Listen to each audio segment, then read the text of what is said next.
আমরা অসম্মানিত জীবনযাপন করছি কেন? কারণ আমরা কাফিরদের রচিত ডেমোক্রেসি, ক্যাপিটালিজম, সোশ্যালিজম, সেকুলারিজম এগুলোকে অনুসরণ করছি, এগুলো দাসত্ব করছি। এর চেয়ে লজ্জাজনক পরিস্থিতি মুসলিমদের জন্য আর কি হতে পারে? কথা হচ্ছে যে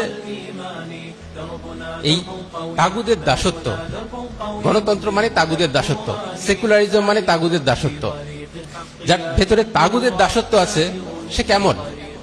তার মানে তার কার সঙ্গে সখ্যতা আছে? কাফির শিবিরের সঙ্গে সখ্যতা আছে। তো শিবির তো দুইটা, একটা হচ্ছে ইমানের শিবির, একটা হচ্ছে কুফরের শিবির। তো যাদের কুফরের শিবিরে যাতায়াত আছে, কুফরের শিবিরে সখ্যতা আছে, তাদেরকে আল্লাহ সুবহানাহু ওয়া তাআলা কেন তার মনোনীত দিনের জিম্মাদারি দিবেন? এই জন্য আমরা আল্লাহ সুবহানাহু ওয়া তাআলার যে প্রতিনিধিত্ব সেটা আমরা হারিয়ে ফেলেছি, আল্লাহ সুবহানাহু ওয়া তাআলা তুলে নিয়েছেন। তাহলে সম্মান ফিরে পাওয়ার জন্য আমাদেরকে কি করতে হবে?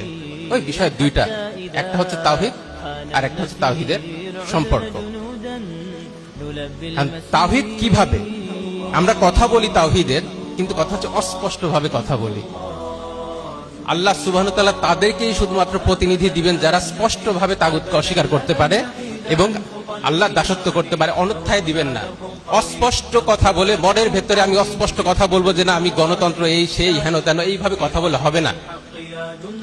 ওই তাগুতকে অস্বীকার করি যে কিতাব থেকে অর্থ ব্যবস্থা নেয় না, ওই তাগুতকে অস্বীকার করি যে কিতাব থেকে বিচার ব্যবস্থা নেয় না, ওই তাগুতকে অস্বীকার করতে হবে যে কিতাব থেকে রাষ্ট্র ব্যবস্থা নেয় না।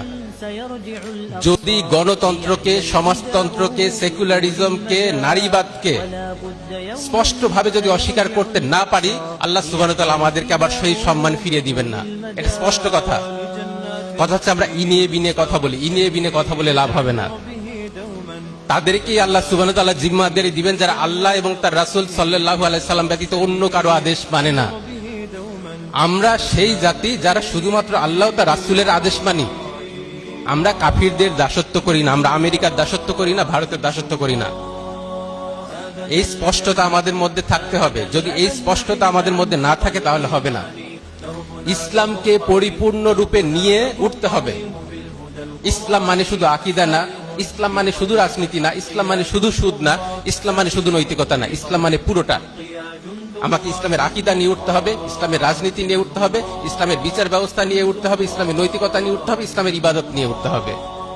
অতএব যদি চাই যে আমরা উঠবো, তাহলে পুরোটা ইসলাম নিয়ে উঠতে হবে, পুরো কিতাব নিয়ে উঠতে হবে, অন্যথায় সম্ভব না। মনের ভেতর অস্পষ্টতা রাখবো যে গণতান্ত্রিক সেকুলারিজমের আমি কি করছি, আমার মুসলিম ভাইয়ের প্রতি বিদ্বেষ পোষণ করে আমি সেকুলারিজমের প্রতি ভালোবাসা পোষণ করছি, হবে না।